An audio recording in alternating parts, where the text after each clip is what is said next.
नमस्कार दोस्तों, स्वागत है आपका एक और नई मोटिवेशनल वीडियो में।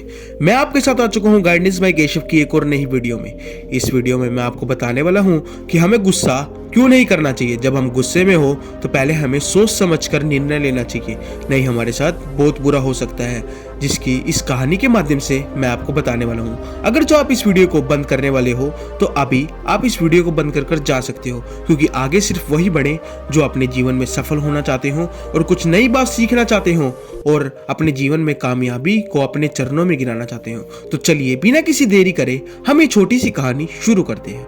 एक शहर में एक व्यक्ति रहता था। वो व्यक्ति बहुत ज़्यादा धन कमाना चाहता था, जिसकी वजह से उसने अलग अलग व्यापार ट्राई करे, पर उसके व्यापार ज़्यादा सफल नहीं हो पाए। तो किसी व्यक्ति ने उसे कहा कि तुम इस देश से बाहर चले जाओ और तुम्हें वहाँ पर कमाई अच्छी का साधन बन जाएगा। जिसके बाद उसके माता पिता भी इसके लिए राजी हो गए थे, पर उसके माता पिता की एक शर्त थी, उन्होंने उसकी शादी करवा दी थी। जिसके बाद वो अपनी थोड़े टाइम इंडिया में ही रहा और अपनी शादीशुदा पत्नी के साथ थोड़े टाइम रहने के बाद अपनी पत्नी को गर्भवती हालत में वो देश से बाहर दुबई में चला गया धन कमाने के लिए। वो 16-17 साल बाहर था, तो उसके मन में ऐसे ही एक बारी सबकी याद जागृत हो जाती है। ये पहले के ज़माने थे, ये तब की बातें हैं जब फ़ोन भी नहीं हुई करती थी, जिसकी वजह से उसे अपने घर वालों की बहुत ज़्यादा याद आने लग गई। वो सोचने लगा कि मैंने अपने जीवन में धन तो बहुत सारा कमा लिया है, चलिए अब घर जाकर इसी धन से मैं अपने परिवार के साथ मज़े करूँगा। जिसके बाद वो सोचता है कि अब समुद्री यात्रा कर कर मैं कल सुबह ही अपने घर के लिए रवाना हो जाऊंगा। 16-17 के साल के बाद वो अपने घर के लिए अगले दिन रवाना हो गया। जिसके बाद वो जैसे ही पहले दिन टापू में बैठा, मतलब जहाज में बैठा, वो बहुत ज़्यादा खुश था। पर जैसे ही दूसरा दिन प्रारंभ होता है, वो एक व्यक्ति को देखता है जहाज में बैठे। वो सोचता है उस व्यक्ति से जाके पूछे कि वो इतना दुखी क्यों है। तो वो व्यापारी उस व्यक्ति के पास जाकर पूछता है कि तुम इतने दुखी क्यों हो। तो वो व्यक्ति बताता है, जो दुखी था वो कहता है मैं इस देश में ज्ञान बांटने आया था, पर लोगों को मेरी ज्ञान की बात सुननी ही नहीं। मैं उनसे पैसे मांगता हूँ, मुझसे कहते हैं मुझे तुमसे ज्ञान नहीं चाहिए, मैं तुम्हें पैसे नहीं दूंगा। फिर वो व्यापारी सोचता है मैं भी तो इसी महत्व से यहाँ पर आया था पैसे कमाने के लिए, मेरा कर्तव्य तो पूरा हो गया है पैसे कमाकर। तो हम इस कर्म भूमि में मैंने कर्म करा है, तो इसके प्रति मेरी इच्छा बनती है कि मैं इस व्यक्ति को कुछ पैसे दूं और इससे ज्ञान की बात ले लूं। तो वह व्यक्ति कहता है कि अब तुम्हें मैं कोई ज्ञान की बात पूछ सकता हूं। तो वह व्यक्ति कहता है, इसके जो दुखी था वो कहता है इसके पूरे 500 स्वर्ण मुद्राएं लगेंगी। जिसके बाद वो व्यापारी सोचता है कि मेरे पास इतना धन पहले से ही है, अगर जो मैं इसे 500 मुद्राएं दे दूंगा तो इससे मेरा क्या ही फर्क पड़ेगा, ये थोड़ा खुश हो जाएगा। फिर उसके बाद वो व्यापारी उसे 500 मुद्राएं देकर एक राज की बात पूछने के लिए बताता है, मतलब ज्ञान की बात पूछने के लिए कहता है। तो वह व्यक्ति उसे ज्ञान की बात बताता है कि काम को करने से पहले 2 मिनट सोच लो कि तुम सही कर रहे हो या नहीं कर रहे हो क्रोध में।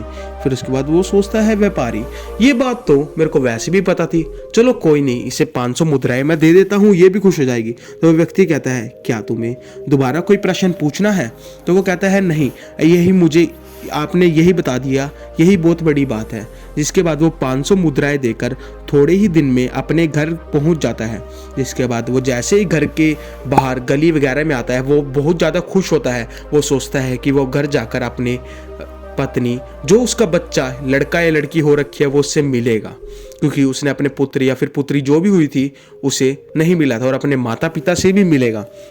जिसके बाद वो बहुत ज़्यादा खुश था। वो जैसे ही जोर से अंदर जाता है, वो देखता है कि उसकी पत्नी एक लड़के के साथ पलंग पे सोई हुई है। जिसके बाद उसे बहुत ज़्यादा क्रोध आता है।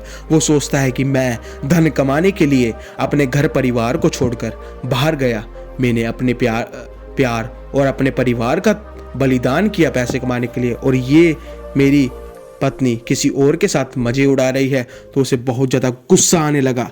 वो बाहर जाकर कुल्हाड़ी ले आया। वो सोचने लगा कि आज मैं इसे मार दूंगा, ये कौन मेरे पत्नी के साइड में सो रहा है। फिर उसके बाद वो उसकी पत्नी एकदम इस हल्ले गुल्ले से उठ जाती है, जो उसकी पति कुल्हाड़ी लेकर आता है। जिसकी वजह से जब उसकी पत्नी उसे देखती है तो उसके चरणों में जाकर गिर पड़ती है और कहती है, स्वामी आप इतने टाइम के बाद आए, आपको हमारी याद नहीं आई। जिसके बाद वो जो लड़का सोया हुआ था वो भी उठ जाता है। तो जैसे ही वो पत्नी उस बच्चे को देखती है और वो कहती है ये रहे तुम्हारे पिता, इनके चरण छुओ, ये तुम्हारे पिता हैं। फिर उसके बाद वो व्यक्ति सोचता है क्या ये मेरा बच्चा है? तो उसकी पत्नी बता देती है कि आपके 17 साल का एक लड़का है जो कि आपने आज तक नहीं देखा।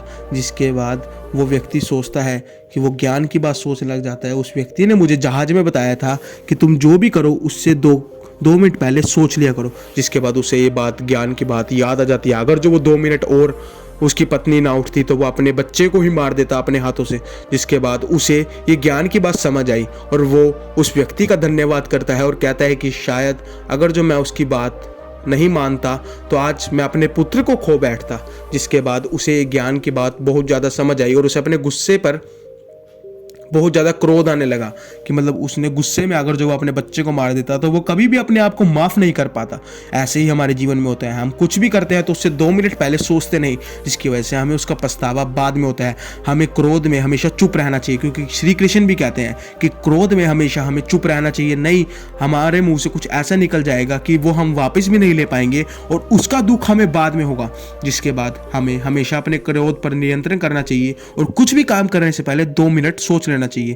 तो गाइस यही थी आज ये छोटी सी कहानी। अगर जो आपको इस वीडियो से कुछ नया जानने को मिला हो तो हमारे चैनल को सब्सक्राइब और पेज को फॉलो जरूर कीजिए, क्योंकि हम आपके लिए डेली एक ऐसी वीडियो लाते रहते हैं।